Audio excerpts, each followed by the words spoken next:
Salam, yuk masuk dapur, masak sama-sama ya. Hari ni masakan yang paling mudah sekali. Sambal tumis, telur dan ikan bilis. Yuk masuk dapur, kita masak sama-sama. Okey, hari ni Nenek nak tunjuk lagi cara Nenek masak ya.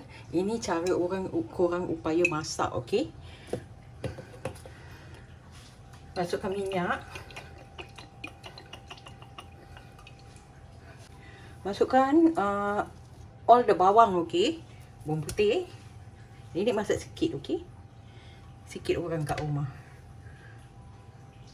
Bawang merah. Hidupkan api sedang saja, okey. Masukkan cili.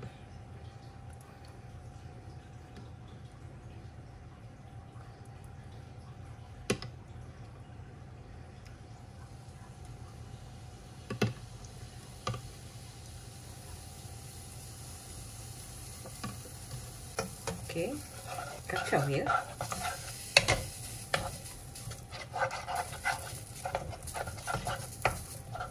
Tumis sampai ia bau wangi dan garing, okey. Dan seperti biasa, kalau Nenek nak cepat proses memasak tu kan, Nenek letak apa selalu? Gula. Kita orang Jawa memang suka gula, okey. Suka manis-manis. Sekarang letak gula.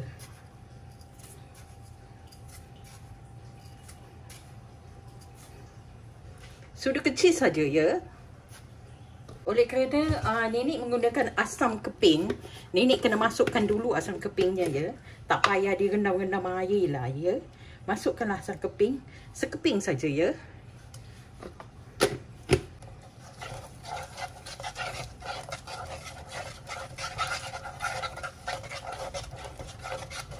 Masak sehingga ia garing dan mewangi ya.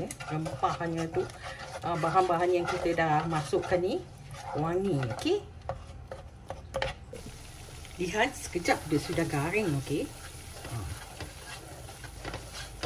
See? Nenek masukkan juga belacan ya. Belacan ni sudah dibakar dan dikisar halus.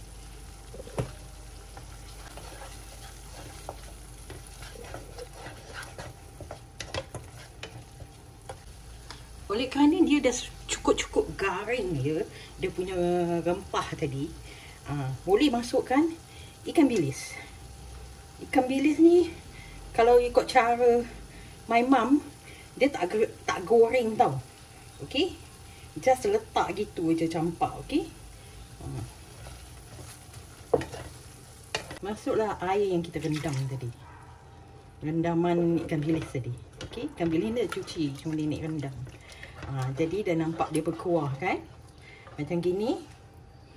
So masukkanlah telur, sama tumis telur, tapi letak ikan bilis untuk menambahkan perisa, okey. Kalau nak banyak, boleh masukkan fishball, nugget tu semualah. Bukan nugget ya, hotdog, fishball dengan hotdog aja boleh masuk, okey. Kalau anak ramai lah. Dulu ni anak Nenek kecil-kecil ramai, memang kuat makan kan. Bikin sambal tumis combo. Okey. Tapi ni ikan masak sambal tumis telur biasa saja. Lampu tak cantik lah. Gambar tak cantik. Tak apalah ya. Kita modal sejemput. Jadi kita pakai lampu bol. Bol yang charge ni. Ni bol charge ni. Jadi terlupa nak charge. Jadi memang tak cantik harga gambarnya.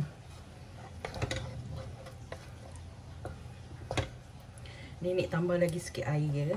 Nakkan keluar jus ikan bilis tu. Sikit saja ya. Jangan banyak-banyak. Nanti tak pekat pula.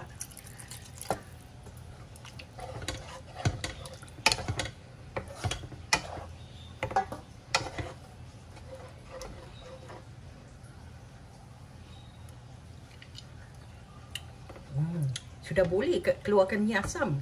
Asam ni bagus ya anak-anak, pakai satu keping saja. Nenek masak sikit, satu keping aja. Oh, sudah masam. Memang bagus. Okey.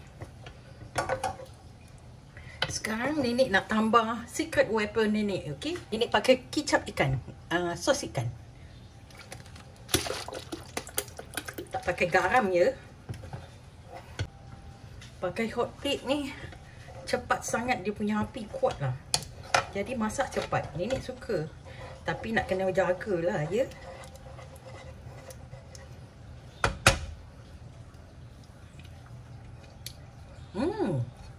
Sedap, secukup rasa. Okey, sudah siap. Sambal tumis, ikan bilis dan telur ni mudah anak-anak. Kalau hujung-hujung bulan tak tahu apa nak masak, inilah lauk yang paling sedap. Terima kasih sudi kemari. Salam sayang, jumpa lagi.